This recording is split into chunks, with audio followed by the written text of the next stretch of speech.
ఆంధ్రప్రదేశ్ రాష్ట్ర శాసనసభకి ఇంకొక 2-3 నెలల కాలంలో ఎన్నికలు జరుగుతున్న సందర్భంలో పార్టీల యొక్క బలాబలాలు, పార్టీల యొక్క స్ట్రాటజీస్ ఇవన్నీ కూడా పక్కన పెడితే ప్రస్తుతం వైసీపీ పార్టీలో జరుగుతున్నటువంటి గందరగోళ పరిస్థితి ఏదైతే ఉందో ఆ పరిస్థితికి కారణమెవరు, ఆ పరిస్థితిని సృష్టించుకున్నది ఎవరు, ఆ పరిస్థితిలోంచి బయటపడడానికి ఉన్నటువంటి మార్గాలు ఏమిటి, వీటన్నిటి మీద చాలా క్షుణ్ణంగా పరిశీలించిన తర్వాత జగన్మోహన్ రెడ్డి గారికి వారి యొక్క పార్టీలో ఉన్నటువంటి ముఖ్యులకు ఒక సూచన చేయాలనిపించటం అనేటటువంటిది దాని ప్రధానంగానే ఈ వీడియో చేయటం జరిగింది.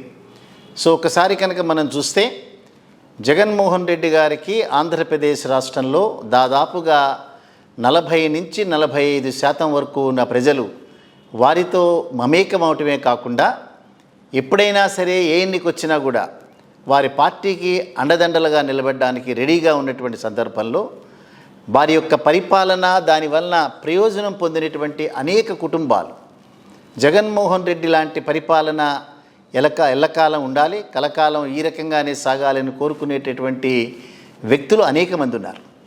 అయినప్పటికీ కూడా గడిచినటువంటి 2 నెలల కాలంలో మొత్తానికి ఎస్పెషల్లీ చంద్రబాబు నాయుడు గారు అరెస్ట్ అయిన తర్వాత జరిగినటువంటి అనేక పరిణామాలు కనుక మనం చూస్తే దానిలో జగన్మోహన్ రెడ్డి ఒక అధ్యక్షుడిగా తన ఓన్ పార్టీని ఒక విపరీతమైనటువంటి గందరగోళానికి కారకుడయ్యేటట్టుగా పరిస్థితులు సృష్టించినాడని చెప్పక తప్పదు.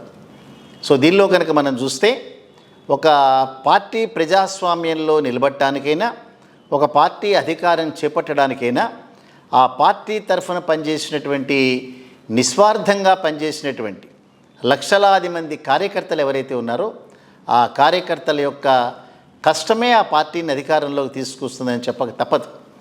ఒకసారి కనుక మనం చూస్తే వైసీపీ పార్టీ యొక్క నిర్మాణం కానీ, వైసీపీ పార్టీకి ఉన్నటువంటి కార్యకర్తల బలాబలాలు కనుక మనం చూస్తే పార్టీ కార్యకర్తల బలాబలాలు అంతగా లేకపోయినా కూడా ప్రజల యొక్క మన్ననలు, ప్రజల యొక్క అండదండలు, ప్రజల యొక్క సపోర్టుని పుష్కలంగా ఉన్నటువంటి సందర్భంలో కనీసం అధికారంలోకి వచ్చిన తర్వాతనైనా పార్టీ నిర్మాణం సక్రమంగా ఉండాలి అనేటటువంటిది ఎక్స్పెక్ట్ చేసినటువంటి అనేక మంది నాయకులకు ఎక్స్పెక్టేషన్కి భిన్నంగా 2019 సంవత్సరం నుంచి 2024 సంవత్సరం ఈ మధ్యకాలంలో 5 సంవత్సరాల కాలంలో పార్టీలో ఉండేటటువంటి కార్యకర్తల యొక్క బాగోగులు కాదు, లేదా పార్టీ యొక్క కార్యక్రమాలని, అదే రకంగా ప్రభుత్వాల యొక్క ఘన విజయాలని మీద వేసుకుని ఇంప్లిమెంట్ చేస్తున్నటువంటి అనేక మంది నాయకులు, ఎస్పెషల్లీ ఎమ్మెల్యేలుగా, ఎంపీలుగా చాలా నిస్వార్థంగా జగన్మోహన్ రెడ్డి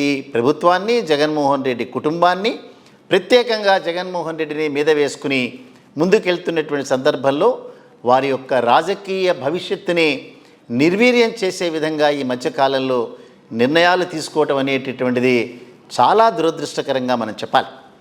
ఈ 2 నెలల కాలంలో తనకున్నటువంటి బలాబలాలు ఏమున్నాయి, తన బలాన్ని తను పునర్నిర్మించుకోవటమే కాకుండా, అంటే బలాన్ని మరింత పెంచుకోవటమే కాకుండా ప్రత్యర్థుల యొక్క బలాన్ని బలహీనపరచడంలో కూడా రాజకీయపరమైనటువంటి చతురతలు ఉండాలి. కానీ ఇక్కడ జరుగుతున్నది ఏమిటి, గడిచినటువంటి 10 సంవత్సరాల కాలంలో తన నియోజకవర్గంలో అద్భుతమైనటువంటి పనితీరుని కనపరిచినా కూడా వారికి గ్రాఫ్ బాలేదని, వారి సర్వే వివరాలు వారికి వ్యతిరేకంగా వచ్చాయని, కంప్లీట్గా వారి యొక్క రాజకీయ భవిష్యత్తునే అంధకారంలో తోసేయటటువంటిది ప్రజాస్వామ్యంలో విజ్ఞులైనటువంటి ఏ అధ్యక్షుడు చేయకూడనటువంటి పని. మనం 2-3 ఎగ్జాంపుల్స్ కనుక మనం తీసుకుంటే, లావు కృష్ణదేవరాయలు పార్లమెంటు సభ్యుడిగా నరసరావుపేట నుంచి మీరే వారికి అవకాశం ఇచ్చారు. అవకాశం ఇచ్చిన తర్వాత వారి శక్తి మేరకు చాలా అద్భుతమైనటువంటి రీతిలో కాంట్రవర్సీస్ ఏమి లేకుండా పనిచేసినటువంటి నాయకుడు. చివరికి ఆ స్థానంలో వేరొకరికి ఇవ్వాల్సినటువంటి అనివార్య పరిస్థితి ఏర్పడినా కూడా వారిని కన్విన్స్ చేసుకోలేనటువంటి దౌర్భాగ్య పరిస్థితుల్లో చివరికి వారు పార్టీని వదిలివేసి వెళ్ళిపోయేటటువంటి పరిస్థితిని మీరే క్రియేట్ చేశారు.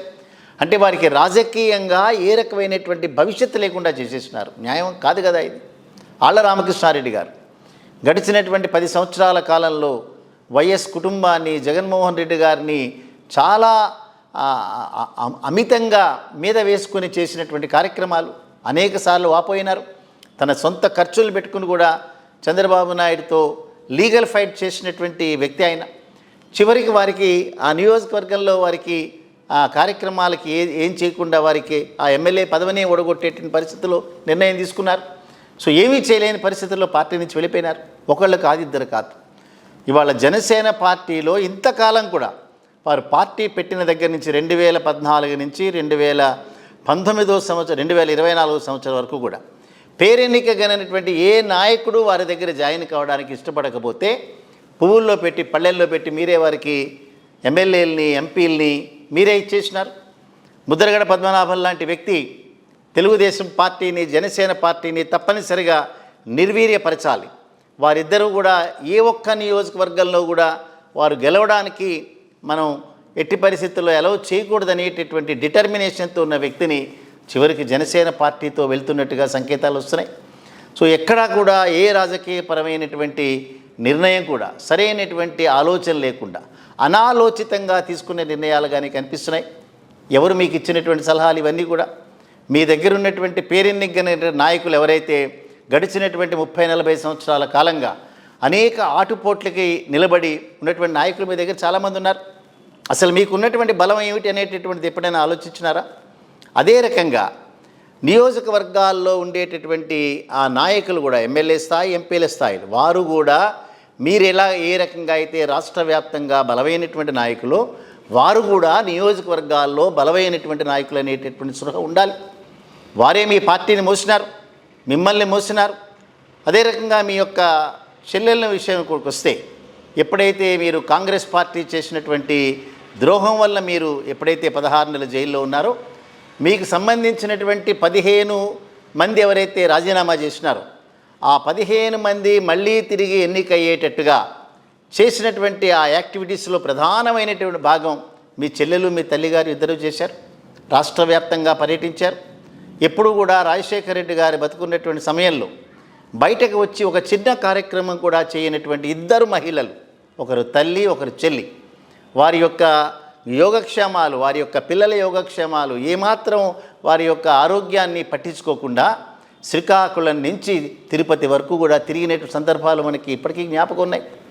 సో అటువంటి చెల్లెల్ని తల్లిని కూడా ఇవాళ సరైనటువంటి రీతిలో వారిని ఆదరించలేకపోవటం అనేటటువంటిది ఏ రకంగా అండర్స్టాండ్ చేసుకోవాలి?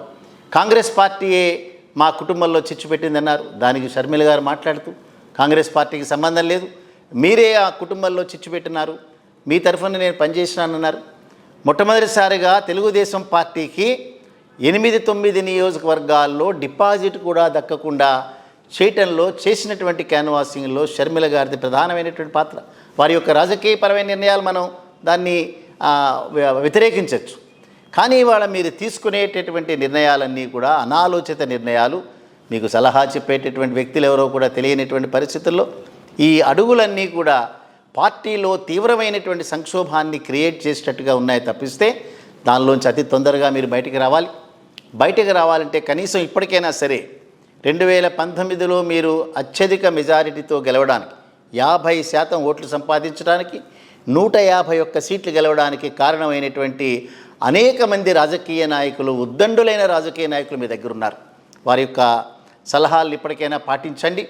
అదర్వైజ్ తెలుగుదేశం పార్టీ ఎప్పుడో బలహీనపడిపోయినటువంటి పార్టీ. జనసేన పార్టీలో జాయిన్ అవ్వడానికి ఎవరు కూడా ముందుకు రానటువంటి సందర్భంలో మీరే వారందరికీ కూడా తలుపులన్నీ మూసేసినారు. ఇవాళ నార్మల్గా మీ యొక్క క్యాడర్ ఏదైతే ఉందో ఆ క్యాడర్ని ఉత్సాహపరిచేటటువంటి కార్యక్రమాలు ఎక్కడ మాటలతో సరిపోవు. ఇవన్నీ కూడా రేపు అతి కష్టం మీద పర్మనెంట్గా పనిచేసేటటువంటి కార్యకర్తలు ఉండాలి మీకు. అదే రకంగా ఎన్నికల సమయంలో బూత్ మేనేజ్మెంట్ చేసేటటువంటి కార్యకర్తలు ఉండాలి. సో ఇవాళ కార్యకర్తలకి ఏ రకమైనటువంటి గౌరవం లేకుండా కార్యకర్తల్ని అనాదరణకు గురి చేసేటటువంటి 5 సంవత్సరాల్లో మీరు చేసినటువంటి కార్యక్రమాలు ఎక్కడా కూడా వారిలో ఉత్తేజాన్ని ఉత్సాహాన్ని నింపేటట్టుగా లేవు ఇవన్నీ. సో ఇవాళ 2024 ఎన్నిక అనేటటువంటిది మీకు చాలా అత్యవసరమైనటువంటి ఎన్నిక. 2029 సంవత్సరంకి వచ్చేటప్పటికి చంద్రబాబు నాయుడు గారి యొక్క ఆల్మోస్ట్ పొలిటికల్ కెరీర్ అంతమైపోతుంది అది. సో ఈ ఎన్నికల్లో కనుక మీరు వై నాట్ 175 అన్నారు, 175కి 175 గెలిచేటటువంటి అవకాశాలు ఉన్నా కూడా వాటిని చాలా కిందకి దిగిపోయేటట్టుగా మీ యొక్క నిర్ణయాలు ఉన్నాయి.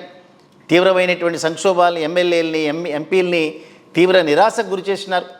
సో రాయలసీమ నుంచి ఒంగోలు వరకు ఉండేటటువంటి అనేక మంది నాయకులందరూ కూడా చాలా ఒక రకమైన నిరాశ నిస్పృహలతో కొట్టుకోవటం అనేది మనం చూసాం. సో ఈ రకమైనటువంటి పద్ధతి ఎక్కడా కూడా మీ యొక్క పార్టీకి కానీ మీకు కానీ మంచిది కానటువంటి నేపథ్యంలో ఇప్పటికైనా మెలకువ తెచ్చుకోవాలి. మీ యొక్క నిర్ణయాలన్నీ కూడా పార్టీ కార్యకర్తల్ని గౌరవించేటట్లుగా, పార్టీ కార్యకర్తల్లో ఉత్సాహం నింపేటటువంటిగా, ఎటువంటి పరిస్థితినైనా సరే డీల్ చేయగల సమర్థులుగా ఉండేటటువంటి మీ అనేక రకాలైనటువంటి సక్సెస్ఫుల్ కార్యక్రమాలు ఏవైతే ఉన్నాయో వాటిని మళ్ళీ తిరిగి ఎన్నికల్లో ప్రజలకు చేరవేయడానికి వారిలో ఉత్సాహాన్ని నింపాల్సినటువంటి అవసరం ఉంది. ఇప్పటికైనా సరే వైసీపీలో ఉండేటటువంటి ముఖ్యమైన నాయకులు మా సూచనల్ని పాజిటివ్గా తీసుకుని పార్టీలో ఇప్పటివరకు జరిగినటువంటి సంక్షోభాన్ని అరికడుతూ కొత్తగా కార్యకర్తల్లో ఉత్తేజాన్ని నింపుకునేటటువంటి అనేక కార్యక్రమాలు చేస్తారని ఆశిద్దాం. అదర్వైజ్ ఒక తీవ్రమైనటువంటి పరిస్థితి ఎదురు చూస్తోంది. సో ఆ పరిస్థితిని మీరు చేయి దాటిపోకముందే జాగ్రత్త పట్టడం అనేటటువంటిది విజ్ఞుల యొక్క లక్షణం.